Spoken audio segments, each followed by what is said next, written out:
Ronald Lightner tiene estudios superiores con una maestría de ciencias y doctorado en enfermedades de peces, además de una licenciatura en ciencias biológicas.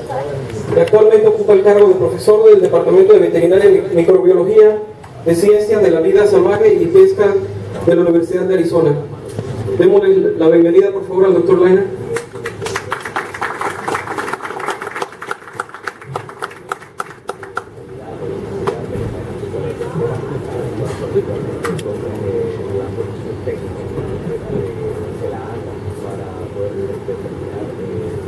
Okay, thank you very much for the organizers that invited me here. I'll start with the name.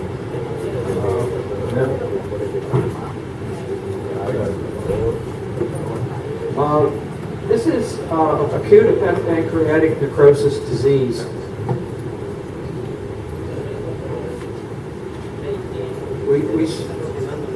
We start with a disease called early mortality syndrome, and then we eventually worked up to acute hepatopancreatic necrosis syndrome. So with this one was acute hepatopancreatic necrosis syndrome, and then eventually we discovered that it was actually a disease, and it's called acute hepatopancreatic necrosis disease, so with the emphasis on disease. The target organ is the hepatopancreas. Here, it's here. And this one shows a normal hepatopancreas, or I'm sorry, not this one on the right shows a normal hepatopancreas. The one on the left shows an empty stomach, an empty hepatopancreas, and an empty midgut. Whereas the one on the right shows a full stomach and a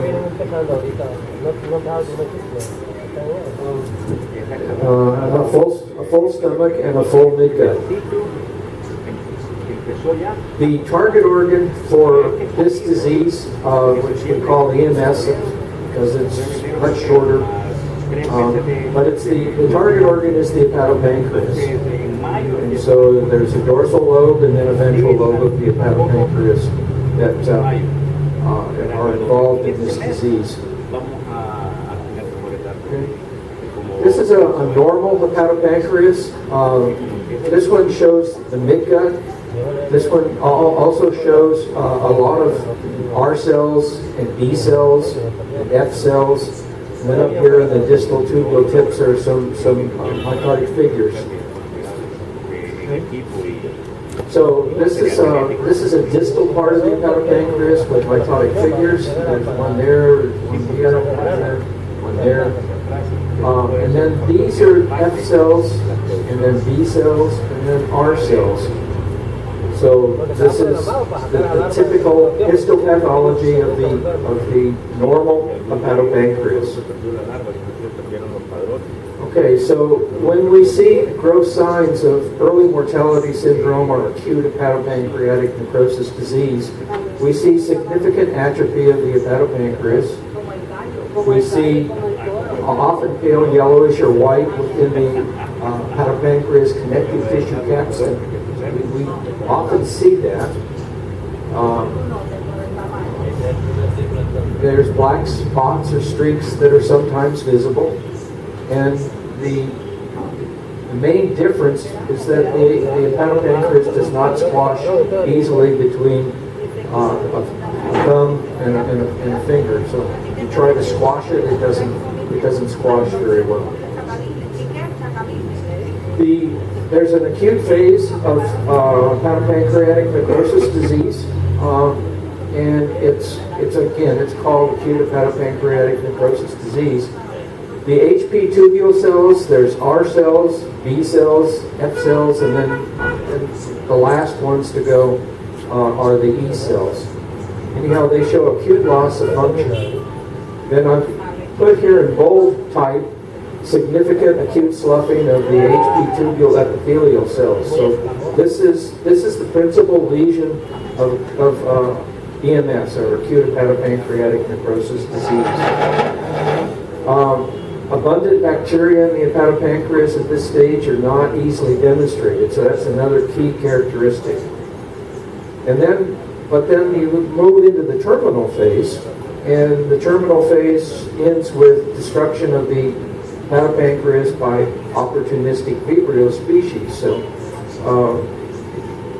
it's very difficult to distinguish, when EMS starts and when it ends.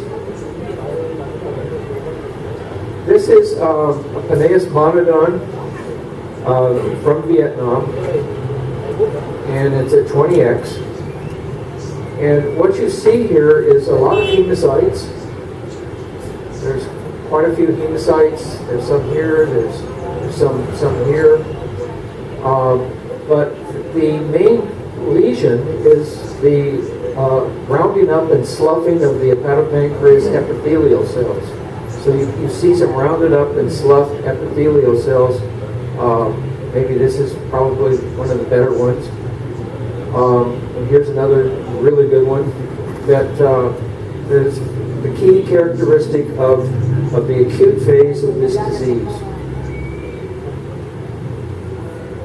This one also shows the acute phase of the disease with lots of rounded up and sloughed epithelial cells. This one is moving into the terminal phase, or into the not the terminal phase, but still the acute phase. And then you see this massive epithelial sloughing, or hematopoietic sloughing of cells. And then you can actually make out a little bit of the bluish, even at this magnification, only at 10x. You can see some of the blue residual from some of these bacteria that are still present. This one is from Mexico, and this is the acute phase. This one was 13-220, and then it's at 20x. Anyhow, you see the sloughing of the epithelial cells, of the hemocytes, rather, and you see a lot of rounded up and sloughed epithelial cells. There's a very large number of rounded up and sloughed epithelial cells in this particular tubule. Like this one as well, there's rounded up and sloughed epithelial cells there as well. We'll move into what the chronic phase is of EMS, or acute hepatopancreatic necrosis disease, in the next few slides. This one is from southern China, and this one came out in somebody's dirty laundry from China. And anyhow, it's at 20x, and you see these massive colonies of Vibrio parahemolyticus, probably. We don't know that for sure.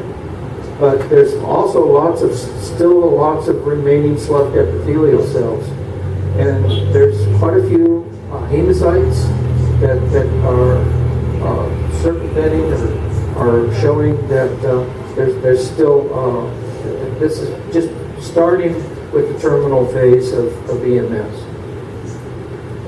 This one is a monodon from Vietnam, and it's the terminal phase of EMS. Most tubules are destroyed, and there's massive bacterial infection by a probable Vibrio species. Anyhow, there's massive infections in many of these tubules. Here's a massive infection here with a lot of sloughed epithelial cells and with hemocytes surrounding that particular tubule. Also, there's one here, another one that has a lot of bacteria in it, which in this case they stain bluish, but there's a lot of blue bacteria in this particular preparation.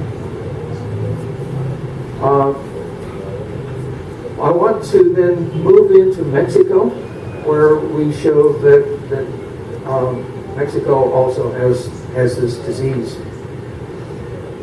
This is one from Penaeus vanami with the terminal phase of acute hepatopancreatic necrosis disease, and the case number was 13220A3, and it's at 20x. So, but you can see the massive hemocytic inflammation, and a lot of blue bacteria in each of the centers of these hemocytes. There's really not much else to see there except that there's a lot of sloughing of epithelial cells and so on. But this is the terminal phase, and not much happens after the terminal phase, other than the shrimp usually die. Okay, so we'll move now into molecular methods. Only one specific type of Vibrio parahemolyticus causes acute hepatopancreatic necrosis disease. A 69,000 base pair, kilobase pair plasmid with the toxin-related genes, PIRA, PIRB, are very, very similar to some that were isolated from an insect-related toxin gene. So this is Photorhabdus insect-related PIR genes. We use a molecular diagnostic lab in my laboratory, and we target the two toxin-related genes, PIRA and PIRB, most of the time that we use this in our labs. We have a PCR assay where we can detect acute hepatopancreatic necrosis disease, and we also have a real-time or quantitative PCR assay where we can detect and quantify the amount of the plasmid that's present in any given sample. So this is the plasmid. So it's called PVA3-1, and it's 69,000 base pairs long. Now, some of the key things about this is that over here, there's PIRA in ORF23 and PR in ORF23, I think, and then ORF24. So this is PIRA and this is PIRB. There's a few interesting things as well here. There's this PIRA and B are isolated by transposons. So there's a transposon here and a transposon there, and then there's some possible proteins that could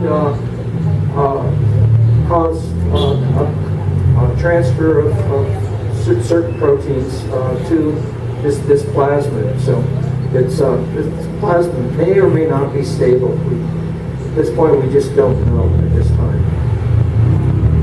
So this is Photorhabdus luminescens PIRA and PIRB genes, and they're very, very similar. So PIRA and B, and they're very, very similar to this Vibrio parahemolyticus PRA and PRB-like genes in this very unique plasmid, which is Vibrio parahemolyticus A3-1. Anyhow, they're very, very similar, so they're very much alike. So anyhow, we were able to determine that, and at least in my lab, that PRA and PRA-like and PRA-like B are essentially the same organisms. PCR assay, we can detect acute hepatopancreatic necrosis disease. We can detect pathogenic acute hepatopancreatic necrosis disease isolates only, and we can sample bacterial cultures, target tissues, feces, and water. So I'll show you that in just a few moments. Anyhow, PIRA and PIRB are flanked by transposases. So there's a transposase here and there's one here. they're flanked by these, and you end up with PIR-A amplicon and then another one in PIR-B amplicon that move differently in gels. So this is PIR-B, which does not move as much as PIR-A because it's larger. So it's being shown here at about 392 bases. And anyhow, PIR-B is here, and PIR-A is a little bit farther down. Now, the interesting thing about this is that we had no problem finding positive cases from Mexico. We had at least 2 of those. And to just make the table simpler, we also found some in Vietnam and also in Vietnam as well. When we looked for at Texas, for example, and India, and here's another one from the U.S. Texas again.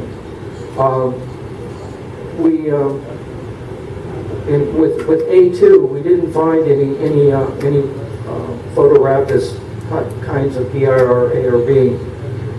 So that one was negative.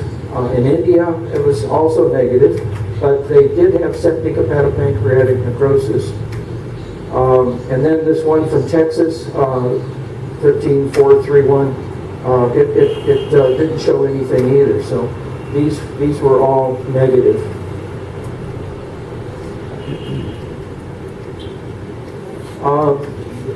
The real-time or quantitative PCR assay for EMS is acute hepatopancreatic necrosis disease. Anyhow, one of the interesting things about it is it's very specific, it's very fast, and it's very sensitive. So within about 30 minutes, you can get the results out. So the detection limit is less than 10 copies of the virulence plasmid, and we use a TACMAN probe along with PIR-A amplification. So PIR-A and B are flanked by the transposases are typical for finding this agent. This one shows a list of the primers that we use in my lab. So this is PIR-A and PIR-B forward and reverse primers. So this one will detect about 284 bases. This one is PIR-B.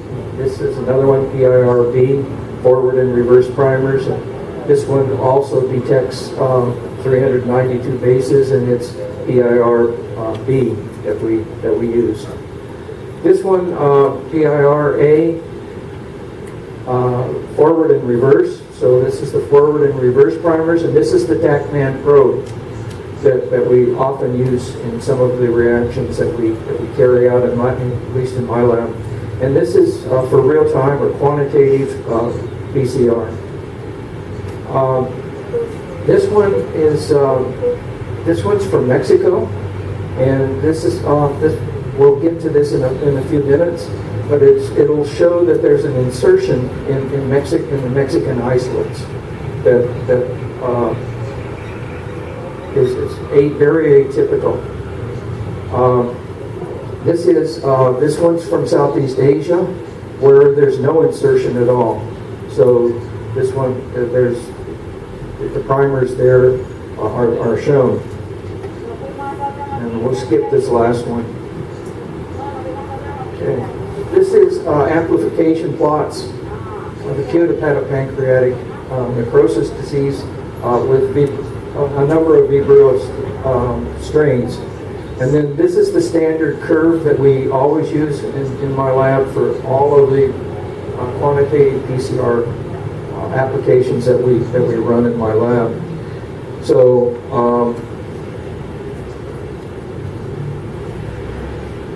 I think this one's probably 10 to the 2, and then it goes down to 10 to the 6. 10 to the 6th, or maybe it's 10 to the 8th. Yeah, 10 to the 8th, okay. Where you can pick up how much material is there. Anyhow, in this particular case, all of the amplicons were positive for EMS, and most of them came off at about cycle 20 or about cycle 24. So they came off fairly early.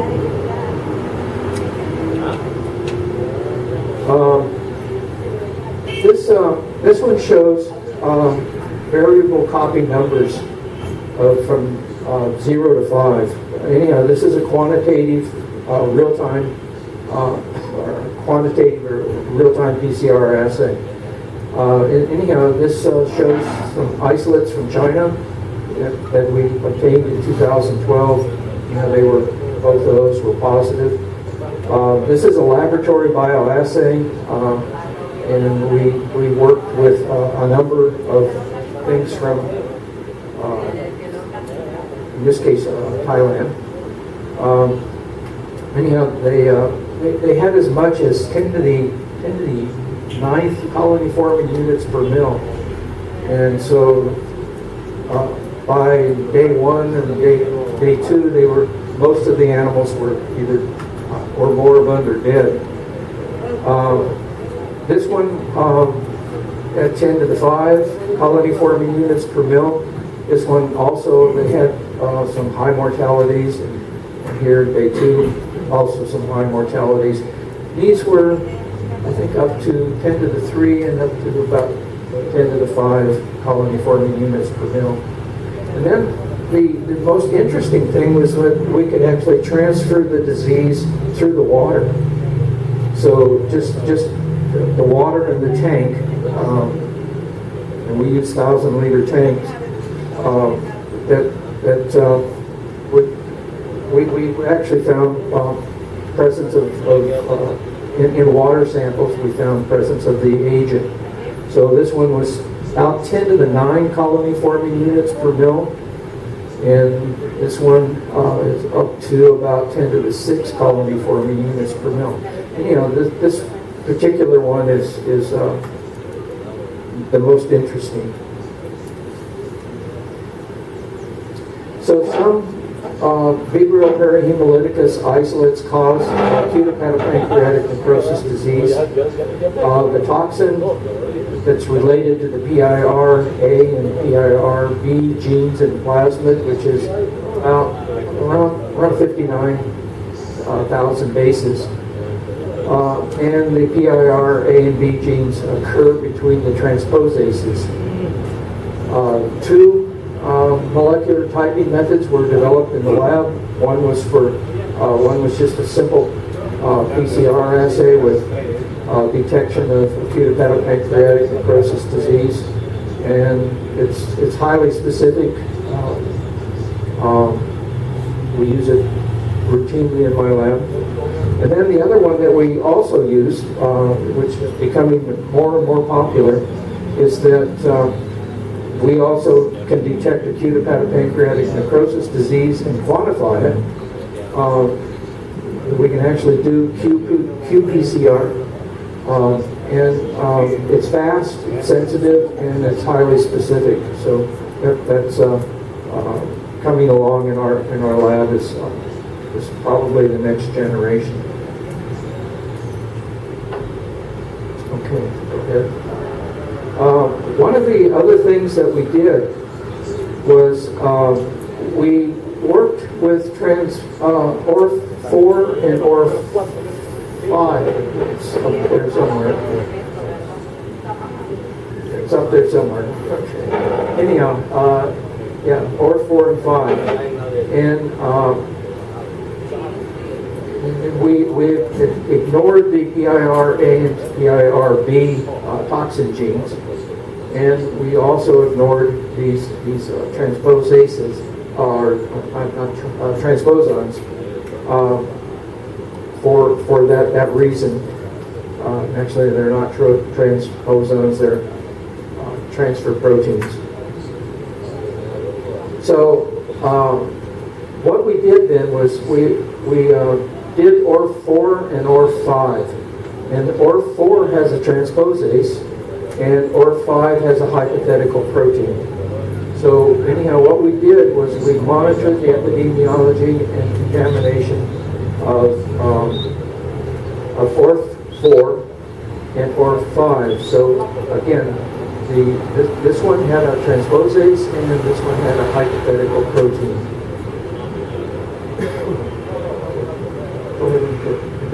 Okay. This one has a transposase, and it has a hypothetical protein. So they're lying side by side in OR4 and OR5. The most interesting thing about this is that this is the Asian type, and it doesn't have the insertion, which is right here, that inserts between the transposase. Anyhow, Mexico type doesn't have this insertion. So anyhow, this 4 kb insertion has about 70% similarity to transposing-like genes for these various bacteria here, E. coli, or Citrobacter, and E. coli. So they're quite similar to those bacteria. When we do the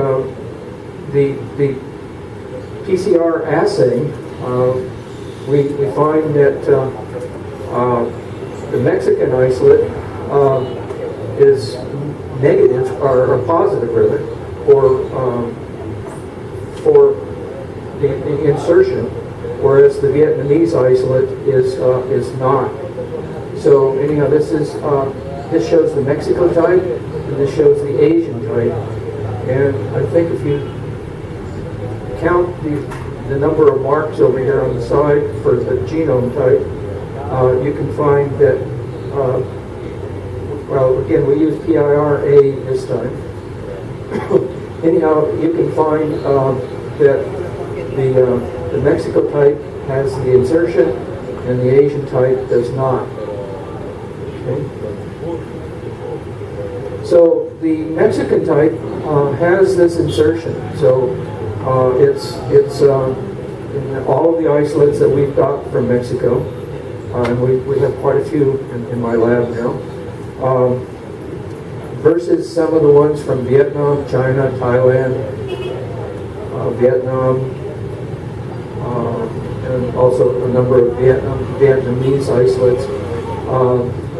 This one from China is particularly interesting because this one actually came out in somebody's laundry. Anyhow, the Mexico isolates all have this insertion within the genome.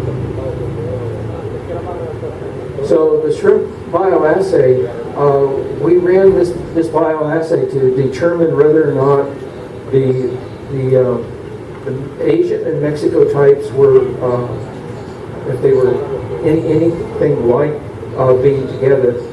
Anyhow, so we have a negative control, and we have a Mexican isolate that kills shrimp just as good as anything else. So I think that's probably the Mexican isolate, and this is another Mexican isolate. And then this one's the Asian isolate from probably from Vietnam.